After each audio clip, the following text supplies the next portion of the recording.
Assalamualaikum warahmatullahi wabarakatuh. Kembali lagi di channel Nasihat Kehidupan Misteri. Pada video kali ini saya akan membahas tentang rahasia kesaktian Soekarno. Insinyur Soekarno, sang proklamator dan sekaligus presiden pertama Indonesia ini adalah sosok pemimpin yang besar. Putra sang fajar ini sangat karismatik, berwibawa, tegas, nasionalis, hingga revolusioner. Semangat dan jiwa nasionalisme tidak pernah pudar saat menorehkan dan memperjuangkan Indonesia hingga menjadi negara yang berdaulat, bahkan menjadi negara yang disegani oleh bangsa lain.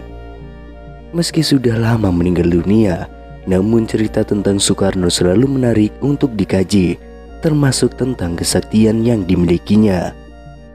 Bung Karno sering mengalami percobaan pembunuhan. Selama hidup, ia mengalami percobaan pembunuhan dari tingkat baru rencana sampai eksekusi sebanyak 23 kali. Namun menurut ajudan Soekarno, Sudarto Danusubroto, mengatakan bahwa ada 7 kali percobaan pembunuhan terhadap Soekarno yang sangat menggetarkan. Menanggapi hal itu, bukannya menjadi takut dan gentar, tapi Soekarno malah membuka rahasia bagaimana cara membunuhnya. Menjadi hal yang wajar kalau kemudian sebagian rakyat Indonesia menganggap Bung Karno adalah manusia dengan tingkat kesaktian yang tinggi. Lalu apa sebenarnya rahasia kesaktian Bung Karno tersebut? Menurut kabar yang beredar di dalam masyarakat, Bung Karno memiliki mustika pemberian Nyi Blorong yang legendaris. Dalam cerita tersebut, Nyi Blorong datang dan memberikan mustika merah delima jelmaan seekor naga dan mengatakan bahwa Bung Karno bukan saja hanya menjadi pemimpin di alam manusia, namun juga pemimpin di alam gaib.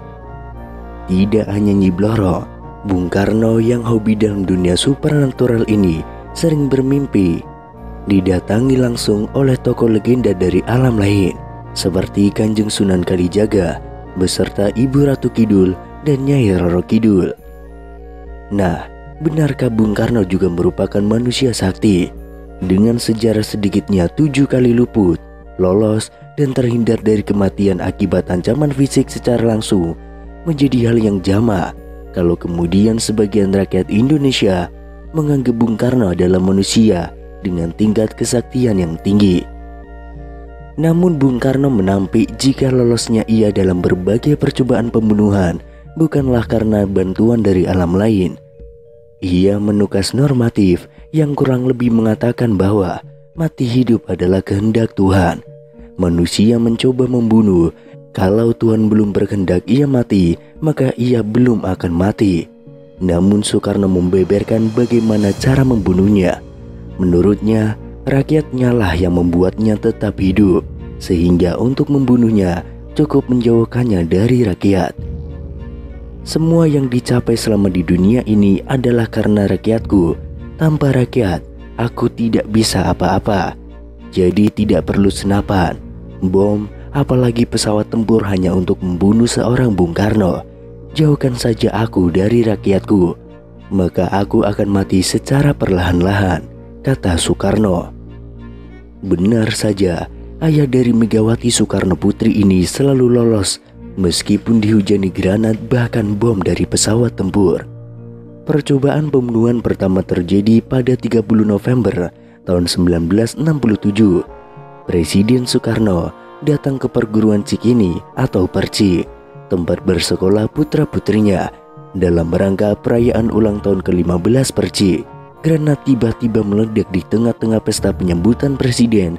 9 orang tewas dan 100 orang luka-luka, termasuk para pengawal presiden.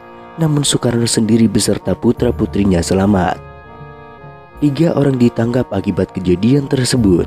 Mereka perantauan dari Bima yang dituduh sebagai antek teror gerakan DITII.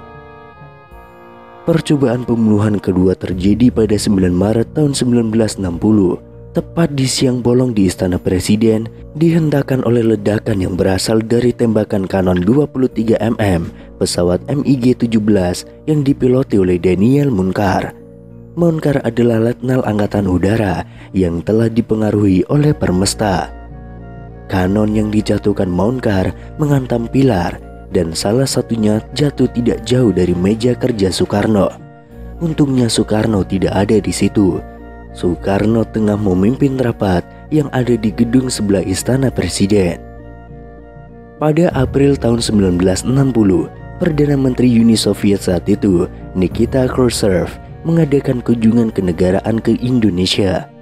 Dia menyempatkan diri berkunjung ke Bandung, Yogyakarta, dan juga Bali. Presiden Soekarno menyertainya dalam perjalanan ke Jawa Barat. Tatkala sampai di jembatan Raja Mandala, ternyata sekelompok anggota DITII melakukan pengadangan. Beruntungnya pasukan pengawal Presiden sigap meloloskan kedua pemimpin dunia tersebut. Pada 7 Januari tahun 1962, Presiden Soekarno tengah berada di Makassar. Malam itu ia akan menghadiri acara di Gedung Olahraga Mato Angin. Ketika itulah saat melewati Jalan Cendrawasih, seseorang melemparkan granat.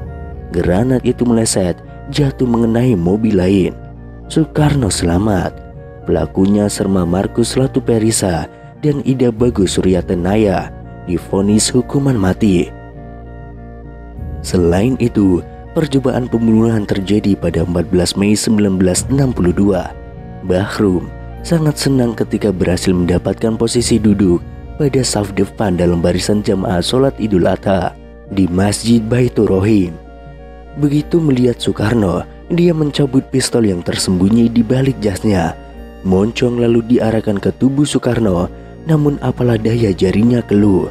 Dalam sepersekian detik ketika tersadar, arahnya pun melenceng dan peluru meleset dari tubuh Soekarno menyerempet Ketua DPR GR Kiai Haji Zainul Arifin. Bahrum kemudian divonis hukuman mati, namun kemudian dia mendapatkan gerasi.